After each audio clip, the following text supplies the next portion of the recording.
घना घनः क्षोभणश्चारे खाडीनां शङ्करन्दानो निमिखा एकवीरः शतघ्नसेना अजयत्साकमिन्द्रः।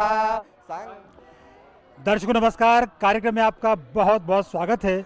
मैं हूं योगीराज योगेश और हम सब जानते हैं अयोध्या में भव्य और दिव्य राम मंदिर का निर्माण हो रहा है।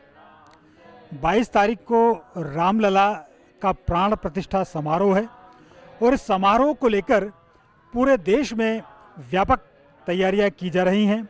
लोगों में इस समारोह को लेकर गजब का उत्साह है। देश ही नहीं, पूरी दुनिया में इस आयोजन की चर्चाएं हैं।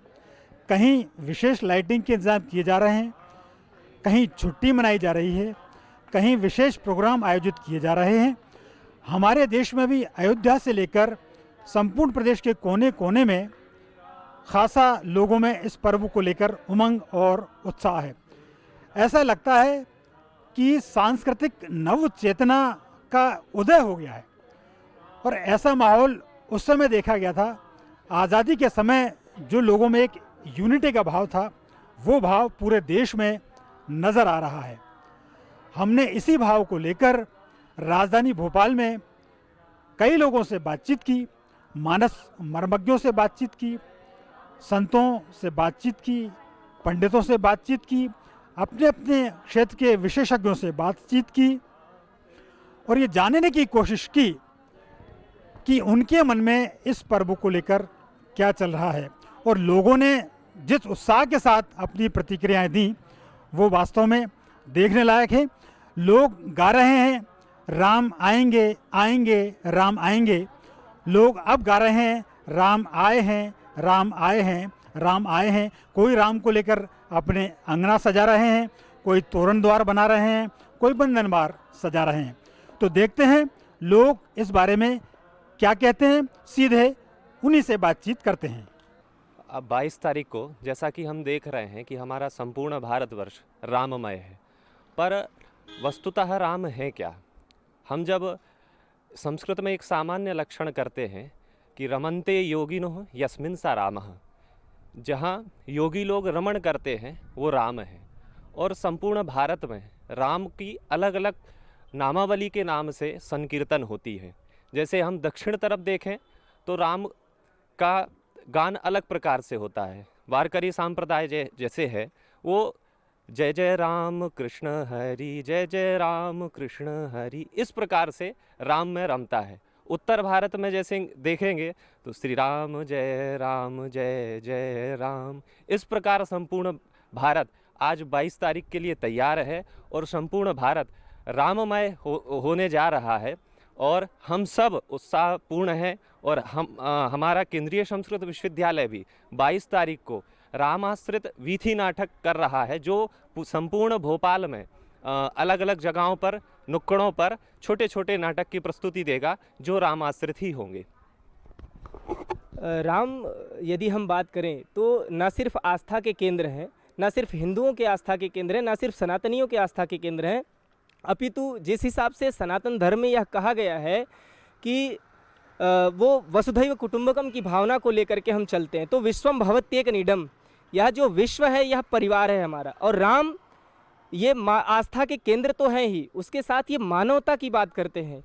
हम यदि बात करें कि मर्यादा पुरुषोत्तम कहते हैं हम उनको, सामान्य तौर पर हम लोगों को पुरुषों की संज्ञा देते हैं, लेकिन उनको पुरुषों में उत्तम की संज्ञा दे रहे हैं। अर्थात यदि हमको किस तरीके से अपना जीवन जीना है, सामाजिक जीवन हमारा कैसा होना चाहिए, उन सभी का यदि कोई परिचय कराता है तो वो भगवान श्री राम है और उनका मंदिर बन रहा है। बड़ा ही अच्छा उत्सव है और हम लोग बड़े ही धूमधाम से उस उत्सव में शामिल होंगे। काभिरामं रडरंगधीरं राजीवनेत्रं रघुवंशनाथं कारुण्यरूपं करुणाकरं तं श्रीरामचन्द्रं शरणं प्रपद्ये।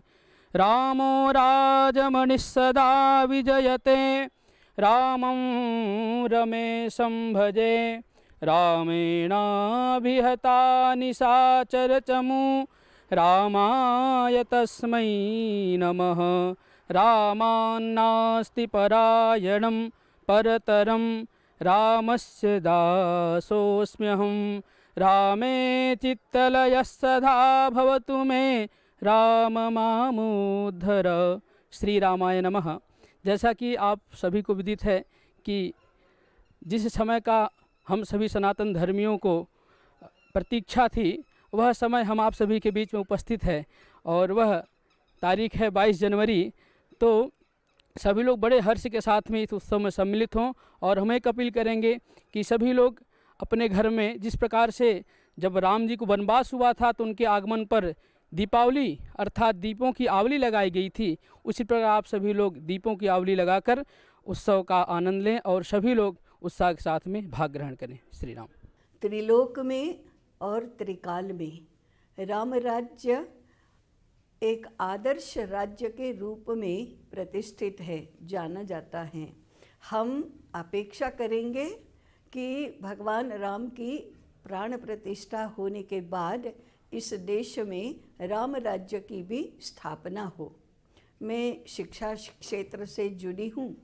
भारतीय शिक्षा की प्रतिष्ठा देश भर में हो, इसलिए प्रयास भी हम लोग कर रहे हैं। हमने भारतीय शिक्षा की प्रतिष्ठा के लिए अभी 1051 ग्रंथों का निर्माण एवं प्रकाशन किया है। उसे हमने अयोध्या जाकर भगवान राम को अर्पण किया है और वहाँ भगवान राम के समक्ष हमने निवेदन भी किया है कि अयोध्या में अब राम के नाम से एक विश्वविद्यालय की स्थापना हो। भगवान राम अभी बाल रूप में हैं, वे बड़े होंगे, उनको शिक्षा प्राप्त करनी होगी और इसलिए वशिष्ठ मुनि के गुरुकुल में जाना होगा। ऐसे गुरुकुल की राम विश्वविद्यालय के रूप में स्थापना हो और गुरु वशिष्ठ से प्रेरणा लेकर भारत के सनातन धर्म प्रेमी जो विद्वत जन हैं वे वहाँ जाए और ऐसे पाठ्यक्रमों की और ऐसी शिक्षा व्यवस्था की स्थापना करें जिससे इस देश में भगवान राम की प्रतिकृति के रूप में भगवान राम का आदर्श लेकर अध्ययन अध्यापन का काम करने वाले और शिक्षा प्राप्त करके देश को चलाने वाली नई पीढ़ी निर्माण हो। तभी हम विद्वत जनों के रूप में, शिक्षकों के रूप में, छात्रों के रूप में भगवान राम की भक्ति कर सकेंगे, इसी को साकार रूप दे सकेंगे। और इसलिए पुनः एक बार भगवान राम की प्राण प्रतिष्ठा हो रही है। इसके लिए हम आनंद का, हर्ष का और गौरव का अनुभव कर रहे हैं। हमें ऐसे राम राज्य की और राम राज्य निर्माण करने वाली शिक्षा व्यवस्था की प्रतीक्षा है और हमारी श्री भगवान के चरणों में प्रार्थना है कि ऐसा हो। नमस्कार। भगनी भ्राता गच्छन्तु, भगनी भ्राता गच्छन्तु, भव्यं दृश्यं तत्पश्यन्तु, भव्यं दृश्यं तत्पश्यन्तु, नव्यं चित्रं तत्पश्यन्तु, नव्यं चित्रं तत्पश्यन्तु, सकलं राममयं संसारं, सकलं राममयं संसारं, भुवने राम भक्ति संचारं, भुवने राम भक्ति संचारं, पुरी अयोध्या विस्तारं, पुरी अयोध्या विस्तारं, सनातनस्य मूलाधारं, सनातनस्य मूलाधारं, भावयन्तु गौरवं भजन्तु, आगच्छन्तु आगच्छन्तु।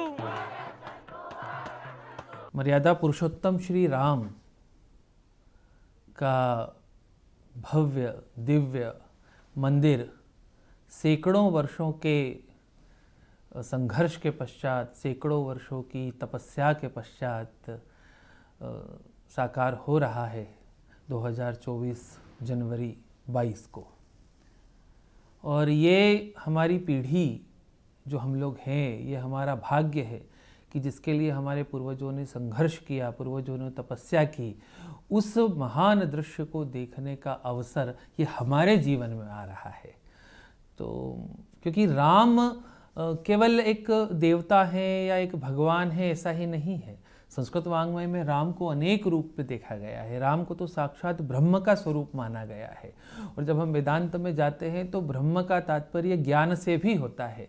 तो राम ज्ञान भी है, राम एक विचार भी है, राम एक रास्ता भी है, मार्ग भी है, जिस मार्ग पर चल करके हम मर्यादा के साथ अपने जीवन का यापन कर सकते हैं।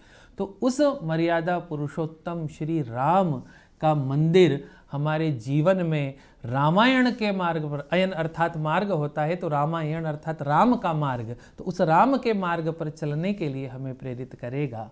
ऐसा सुअवसर आया है तो इसके लिए उन्हीं श्री राम की ही कृपा है और ऐसी कृपा हमारे इस जीवन में बरसी है और हमेशा बरसती रहे, यही शुभकामनाएं हैं।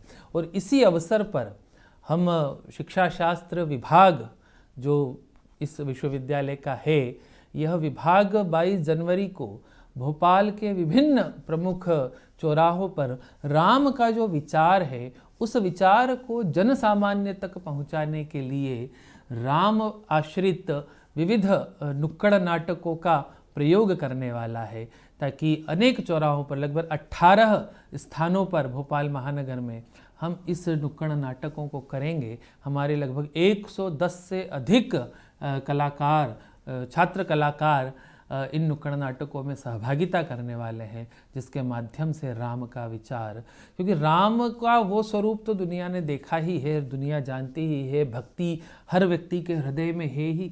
और इतना इस अवसर पर जो ज्वार भावों का सबके हृदय में आ ही रहा है, वो हम भी अपने ज्वार की, अपने भावों के ज्वार की अभिव्यक्ति नुक्कड़ नाटक के माध्यम से करने वाले हैं। संस्कृत नाटकों में हम राम के जीवन से ये सीख सकते हैं कि जो राम का जो जीवन है वो करुणा और त्याग इन दोनों की सीख देता है। मैं आपको उदाहरण देती हूँ। एक संस्कृत का बहुत प्रसिद्ध नाटक है भवभूति का उत्तर रामचरितम। तो संस्कृत नाटकों में यूँ तो श्रृंगार और वीर रस मुख्य होता है, लेकिन भवभूति ने करुण रस को मुख्य माना और इसके लिए उन्होंने राम का जो चरित्र है उसको ग्रहण किया, क्योंकि राम के चरित्र से अधिक करुणा और कोई उत्पन्न कर ही नहीं सकता। और दूसरा जो हम राम के जीवन से सीख सकते हैं, करुणा की जहाँ तक जो बात चल रही है उसमें आप देखें कि उनके मन में कितनी करुणा है कि वो शबरी, निषाद राज, जितने भी हमारे समाज के जितने भी जिनको हम यानी हम निचला वर्ग मानते हैं, उनके प्रति उनके मन में कितनी करुणा थी। और दूसरा है त्याग कि अभिषेक नाटकम लिखा है महाकवि भास ने कि राम का अभिषेक होने वाला है और वो सारी तैयारियां चल रही है और तैयारियों के दौरान उनको पता चलता है कि उनको तो 14 वर्ष के वनवास के लिए जाना है और कैकेयी के कहने पे दशरथ ये उनको वनवास भेजते हैं। हालांकि उनकी मृत्यु भी हो जाती है उनको भेजने के बाद, वो इतने दुख में डूबते हैं। तो दो चीज़ें राम के जीवन से मुख्य रूप से सीखी जा सकती हैं, एक करुणा और दूसरा त्याग। यह अत्यंत सौभाग्य की बात है कि 22 जनवरी को अयोध्या में भगवान श्री राम की प्राण प्रतिष्ठा का महोत्सव आयोजित किया जा रहा है और हमारे राष्ट्र के यशस्वी प्रधानमंत्री माननीय श्री नरेंद्र मोदी जी के कर कमलों द्वारा भगवान की प्रतिष्ठा, प्राण प्रतिष्ठा का कार्य संपन्न की जा रही है।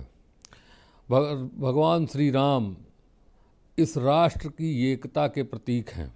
उन्होंने उत्तर से दक्षिण की एकता को अपने जीवन काल में संपादित किया और जन जन तक जो हमारे वंचित, तिरस्कृत और समाज से बहिष्कृत लोग थे उन्हें एकीभूत करने का प्रयास किया उन्होंने।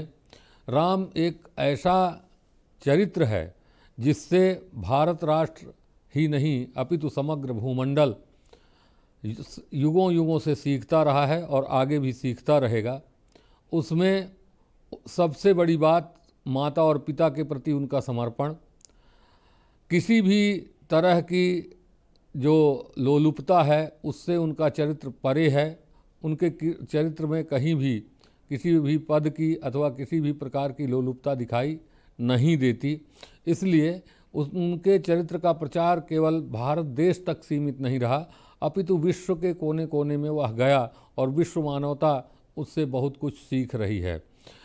राम कभी किसी त्रेता युग में जन्म लिए या कभी भी लिए, लेकिन उनके चरित्र की दो विशेषताएं हैं। एक यह कि वाल्मीकि जब उन पर महाकाव्य लिखते हैं रामायण, तो वहाँ राम नर से नारायण बनते हैं, माने एक मनुष्य को नारायण की कोटि तक पहुँचा देने का चरित्र जो है वो श्री राम का चरित्र है। और तुलसी के राम जो हैं या परवर्ती संस्कृत साहित्य अथवा हिंदी साहित्य के जो श्री राम हैं वो नारायण से नर बनते हैं। ये दोनों अति महत्वपूर्ण बिंदु हैं जो कि कम चरित्रों में मिलते हैं।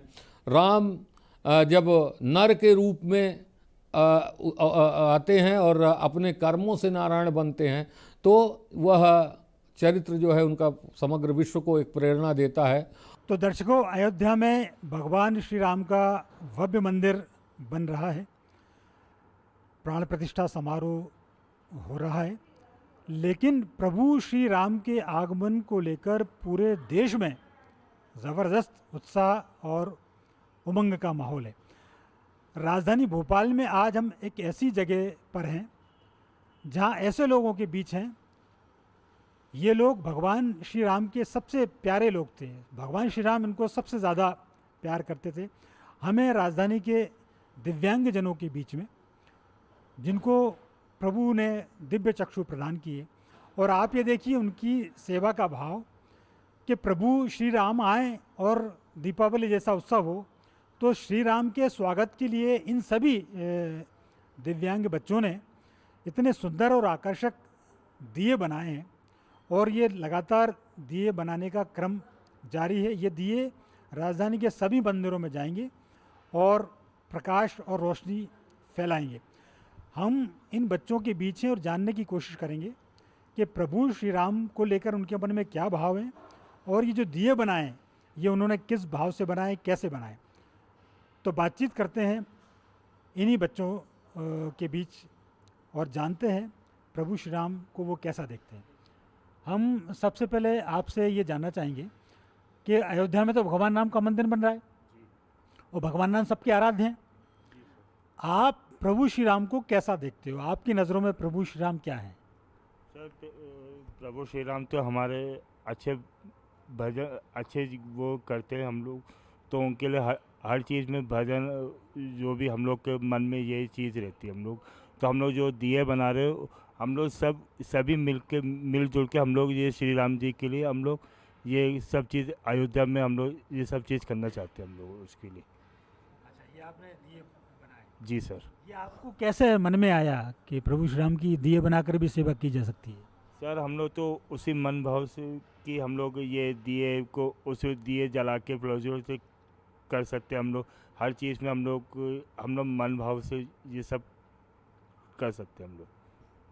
देखिए, मनोभाव बच्चों के एक अलग हैं और प्रभु श्री राम की सेवा भी वो इन दियों के जरिए कर रहे हैं।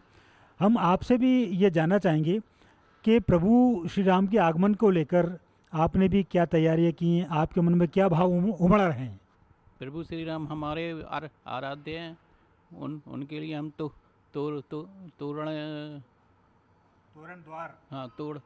तोरण द्वार खुशियाँ भी मनाते हैं और दिए जलाते हैं। मंदिरों में जाएंगे तो हम लोगों को भी खुशी होगी।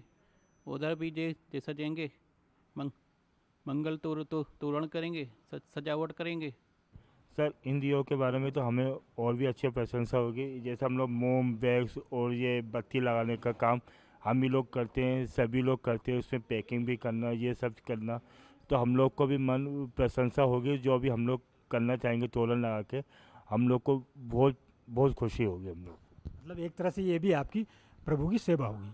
हमारे साथ केंद्र की डायरेक्टर उपाध्याय मैडम भी हैं और हम उनसे जानेंगे कि प्रभु श्री राम को लेकर उनके मन में क्या भाव है। हाँ, देखिए हमारे लिए तो बहुत उत्साह का माहौल है। देश में पहली बार इतना धार्मिक इतना बड़ा आयोजन हो रहा है और जैसे श्री राम की सेना थी ऐसे ही हमारे साथ ही हमारी सेना जुड़ी हुई है। ये सारी सेना मिलके हम लोग अधिकतर धार्मिक कार्यों से ही जुड़े हुए हैं कि हम लोग दिए बनाते हैं। हमारे दिए जो मंदिरों में जलते हैं, सब घरों में जाते हैं। अभी भी इस समय हमारे दिए जो बन रहे हैं और इस पर श्री राम के जय श्री राम के स्टिकर्स लग लग के बहुत सारी कॉलोनियों में वितरित हो रहे हैं। कॉलोनी के जो प्रमुख हैं उन लोगों ने हमसे कहा है कि आप हमको इतने दिए बना के दीजिए। हम श्री राम के नाम से हर कॉलोनी में 5-5 दीपक पहुंचाएंगे, जिससे कि कोई भी घर सूना ना रहे, हर घर में दिए जले। और इन सेवा भावी हमारी जो सेना है इनके नाम से जले ये दिए, कि ये लोगों ने मेहनत की है, इनके दिए वहाँ जाके जल रहे हैं और श्री राम के नाम से जल रहे हैं। तो ये हमारे लिए तो बहुत बड़ा उत्सव है, त्यौहार है। एक बहुत बड़ा इन लोगों को काम मिला हुआ है कि ये लोग उसमें काम में जुटे हुए हैं, लगातार काम कर रहे हैं। सर, प्रभु श्री राम का भव्य मंदिर बन रहा है, ये सब पूरी दुनिया में पता है। आप प्रभु श्री राम, आपकी नज़र में क्या है प्रभु श्री राम? देखिए, जो मानस में तुलसी ने लिखा है, तुलसी चरित्र बड़ा विशाल है और जो तुलसी ने लिखा है वो तो सिर्फ एक ही सेंटेंस उसका पर्याप्त है पूरे रामचरितमानस की व्याख्या के लिए, कि कलयुग केवल नाम आधारा, सुमेरी सुमेरी ही जग उतर ही पारा। मैं समझता हूँ कि तुलसी की यदि बात करें, वृत्तांत की बात करें, दृष्टांत की बात करें तो बहुत बड़ी बात है। दूसरी चीज़, राम दर्शन को मैं इस तरह देखता हूँ कि आज से लगभग 500 साल के इतिहास में यदि हम देखें तो राम के साथ और उनके चरित्र के साथ, उनकी व्याख्या के साथ और उनकी परियोजना के साथ साथ उनके हृदय और उनके व्यक्तित्व की विशालता के साथ साथ उनके जो भगवत स्वरूप उसकी विशालता के साथ लगभग 500 साल से कतई न्याय नहीं हुआ। मैं ये मानता हूँ कि हिंदुस्तान के लिए और सनातनियों के लिए ये पाषाण युग था और इस पाषाण युग में मुगलों का भी आक्रमण हुआ, अंग्रेजों का भी आक्रमण हुआ और इन आक्रमणों के बाद जब देश आज़ाद हुआ तो हमने सब तरफ ध्यान दिया, लेकिन हमारे आराध्य देव जो सर्वोत्तम सर्वश्रेष्ठ आराध्य देव हैं उनकी तरफ हमारा ध्यान कम गया। और एक लंबे संघर्ष के बाद ये बड़े सौभाग्य की बात है कि आज हम राम दर्शन की बात करते हैं। राम दर्शन के साथ साथ हम उसमें उत्साह और अपने आप के लिए गौरव महसूस करते हैं। जैसा कि हमारे 22 तारीख को 22 जनवरी को अयोध्या में भगवान राम की स्थापना होनी है और ये हमारे लिए एक विशेष दीपोत्सव, भगवान राम का जन्म, यानी हमारे धर्म से जुड़ी जो बातें हैं वो हमारे लिए साक्षात्कार होती नजर आ रही हैं। जैसा कि हमारे प्रधानमंत्री माननीय नरेंद्र मोदी जी ने जो हमें इस स्थान पर लाकर खड़ा किया है कि हम भगवान राम के दर्शन कर पाएंगे और अयोध्या में जहां भगवान राम का स्थान था वहाँ भगवान रामलला की मूर्ति विराजित होगी। उसी तारतम्य में हम यहाँ पे मंदिर पे, भोपाल के सही मंदिरों पे और यहाँ पर भी जो है रामधुन आज से हमने प्रारंभ की है। अभी सुंदरकांड का पाठ का आयोजन हुआ और उसके बाद लगातार जो महिला मंडल है और यहाँ के रहवासी हैं, लगातार जो है जिस प्रकार से वहाँ पर कार्य दिवस पर कार्य योजना चल रही है भगवान राम की प्रतिष्ठा को लेकर, ऐसे ही हमारे इस मंदिर से रामधुन लगातार चलती रहेगी। यहाँ हम लोग सब मिलकर विभिन्न आयोजन करते हैं जो हमारे धार्मिक आयोजन होते हैं। इसके साथ ही साथ प्रत्येक मंगलवार को भजन और कीर्तन सारी महिला मंडल करती हैं। एक प्रश्न जो आजकल पूरा जो हमारा विश्व मान लें, भारत की तो छोड़ दें, पूरा विश्व जो राममय हो रहा है उसके बारे में हर व्यक्ति के मन में, छोटा हो, बड़ा हो, बच्चा हो, बूढ़ा हो, कोई भी है, सबके मन में एक अजीब सा उत्साह है। सबके मन में एक आशा है कि 22 तारीख क्या होने वाला है, किस प्रकार का उत्सव होगा, किस प्रकार की बधाइयाँ होंगी, किस प्रकार से हम एक दूसरों को आपस में राम जन्म की शुभकामनाएं देंगे। ये सारा उत्साह लोगों के मन में, हर व्यक्ति चाहता है उस समय उस स्थल पर हम हों, पर संभव नहीं है। अयोध्या की अपनी भौगोलिक सीमाएं हैं, वहाँ हर व्यक्ति नहीं पहुँच सकता है। भारत का विश्व के दूसरे क्षेत्रों से भी लोग आ रहे हैं इस पुनीत पावन पर्व पर वहाँ पर अपना उपस्थिति देने के लिए। तो इसलिए जो हमारे प्रधानमंत्री आदरणीय मोदी जी ने बात कही है कि सब लोग अपने अपने स्थान से, अपने अपने जगह से, तकनीकी बढ़ गई है, अपने अपने घर में टीवी इत्यादि हैं, पूरा प्रसारण होगा, सब लोग अपने अपने घर से देखें और ये उपस्थिति मान लें कि हम वहाँ पर आ गए हैं। सो जो हमारी मानसिक उपस्थिति वहाँ पर होगी वही हमें वास्तव में एहसास कराएगी कि रामचंद्र जी आ गए हैं। जय जय श्री राम, जय श्री राम।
जय राम जय जय राम, श्री राम जय राम।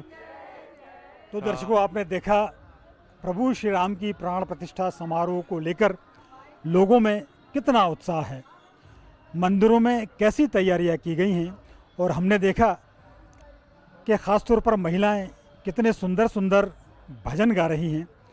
प्रभु श्री राम को लेकर ऐसा लगता है बिल्कुल लोगों ने पलक पावड़े बिछा दिए हों।